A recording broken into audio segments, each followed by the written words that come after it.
নমস্কার বন্ধুরা, সোনালীর কিচেনে সবাইকে স্বাগত। একঘেয়ে আলু পটলের তরকারি খেতে ভালো না লাগলে একটু স্বাদ পাল্টাতে এইভাবে বানিয়েই ফেলুন না। দেখবেন বাড়ির সবাই খুব তৃপ্তি সহকারে খাচ্ছে। আমার আজকের রেসিপি মুগ পটল। আসুন দেখে নেওয়া যাক কিভাবে বানাবো। এখানে 400 গ্রাম পটল আর দুটো আলু নিয়েছি। পটলগুলোকে অল্প অল্প খোসা রেখে কেটে নিয়েছি, আর আলুগুলোকে ডুমো করে কেটে ভালো করে ধুয়ে নিয়েছি। আর 50 গ্রামের থেকে একটু বেশি মুগ ডাল নিয়েছি। এরপর একটা বাটিতে 1 চামচ আদা বাটা, 1 চামচ কাঁচা লঙ্কা বাটা, 1.5 চামচ জিরে গুঁড়ো, 1 চামচ হলুদ গুঁড়ো, সামান্য একটু জল দিয়ে মশলাটা পেস্ট করে রেখে দেবো। এখানে আমি যেহেতু জিরে গুঁড়োটা ব্যবহার করলাম, সেই জন্য আগে থেকে কিছুক্ষণ ভিজিয়ে রাখলে বাটা মশলার স্বাদটা বেশ পাওয়া যায়। এরপর কড়াই গরম হলে শুকনো খোলায় যে ডালটা নিয়েছি সেই মুগ ডালটা একটু ভেজে নেব। এমনভাবে ভাজতে হবে যে হালকা রং ধরে আসবে আর গন্ধটাও একটু একটু বের হবে। ঠিক সেই সময় একবার তুলে নিয়ে ৩-৪ বার ভালো করে জল পাল্টে ধুয়ে নিতে হবে। এরপর কড়াই গরম হলে কড়াইয়ে ১ টেবিল চামচ সর্ষের তেল দিয়ে দিলাম। তেলটা গরম হলে প্রথমে পটলগুলো ভেজে নেব। পটলগুলো ভাজার সময় প্রথমে সামান্য একটু হলুদ গুঁড়ো দিয়ে ভেজে নেব। এখানে একটা কথা বলে রাখি, তেলের পরিমাণ বা ঝালের পরিমাণটা আপনারা আপনাদের পছন্দ হিসাবে ব্যবহার করবেন। পটলগুলো যখন লালচে বর্ণ হবে সেই সময় সামান্য একটু লবণ দিয়ে একটু নেড়ে চেড়ে একটি পাত্রে তুলে নেব। প্রথমেই পটল ভাজার মধ্যে লবণ দিয়ে দিলে পটল থেকে জল ছেড়ে যাবে আর পটলগুলো খুব তাড়াতাড়ি নরম হয়ে যাবে। এতে যখন গ্রেভির মধ্যে পটলটা মেশানো হবে তাতে খেতে খুব একটা ভালো লাগে না। তাই যখনই এইভাবে পটলের তরকারি রান্না করবেন, পটলটা বেশ কিছুক্ষণ ভেজে নেয়ার পর ঠিক নামানোর কিছুক্ষণ আগে লবণ দিয়ে একটু নেড়ে চেড়ে নামালে পটলটা খেতে খুব ভালো লাগে। ওই পটল ভাজার তেলে আরটু তেল দিয়ে আলুগুলো ভেজে নেব। আলুগুলো ভাজার সময় গ্যাসের ফ্লেমটিকে মিডিয়ামে রাখবো। সামান্য একটু লবণ আর হলুদ গুঁড়ো দিয়ে আলুগুলো ভাজবো। এমনভাবে ভাজবো যাতে প্রায় 60% এর মতো আলুগুলো নরম হয়ে আসে। লালচে বর্ণ ধরলে আলুগুলোকে একটি পাত্রে তুলে নেব।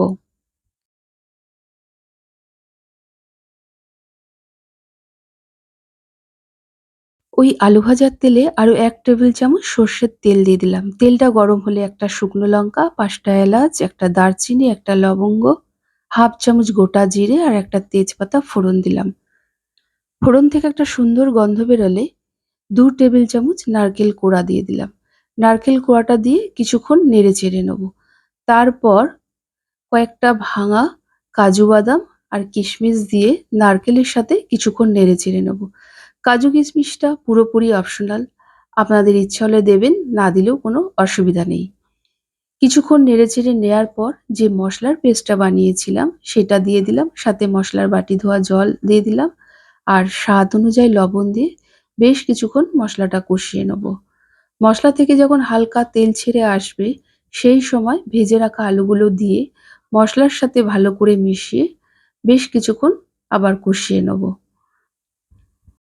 আপনাদের কাছে অনুরোধ রইল, আমার রেসিপিগুলো যদি ভালো লেগে থাকে প্লিজ আমার চ্যানেলটিকে সাবস্ক্রাইব করবেন।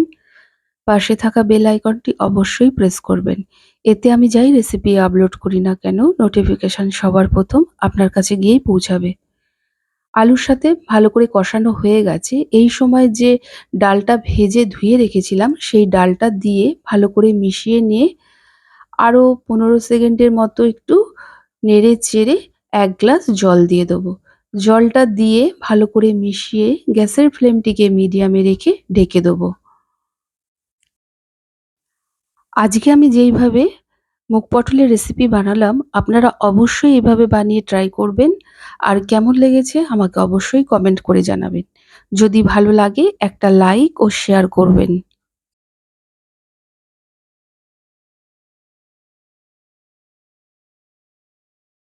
৭ মিনিটের মতো ঢেকে রেখেছিলাম। এরপর ঢাকাটা খুলে একটু দেখে নিচ্ছি। দেখুন ডালগুলো প্রায় সেদ্ধ এসছে। ডালগুলো সেদ্ধ হবে কিন্তু গলে যাবে না। এই সময় ভেজে রাখা পটলটা দিয়ে দিলাম। পটলটা দেওয়ার পর পটলটা যেই পাত্রে ছিল তাতে অনেকটা তেল লেগেছিল। সেই তেলটাও দিয়ে দিলাম। এবার ভালো করে মিশিয়ে গ্যাসের ফ্লেমটিকে মিডিয়ামে রেখে আবারও ৫ মিনিটের মতো ঢেকে দেবো।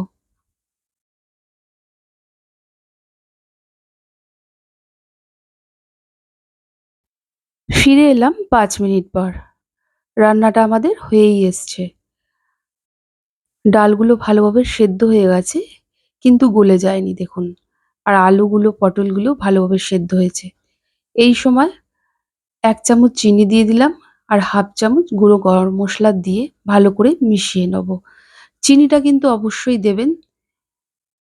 নিরামিষ তরকারিতে চিনিটা দিলে স্বাদটা আরো বেড়ে যায়।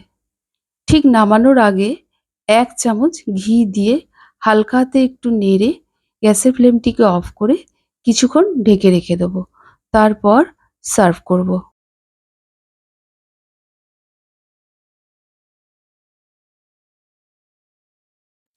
ভাত, পোলাও এর সবের সাথে যেমনি খেতে ভালো লাগবে, তেমনি রুটি, পরাঠা, লুচি এর সবের সাথেও সার্ভ করা যাবে। আজকের মতো এতটুকু। আবার হাজির হয়ে যাব নতুন কোনো রেসিপির সাথে। সবাই ভালো থাকুন, সুস্থ থাকুন। ধন্যবাদ।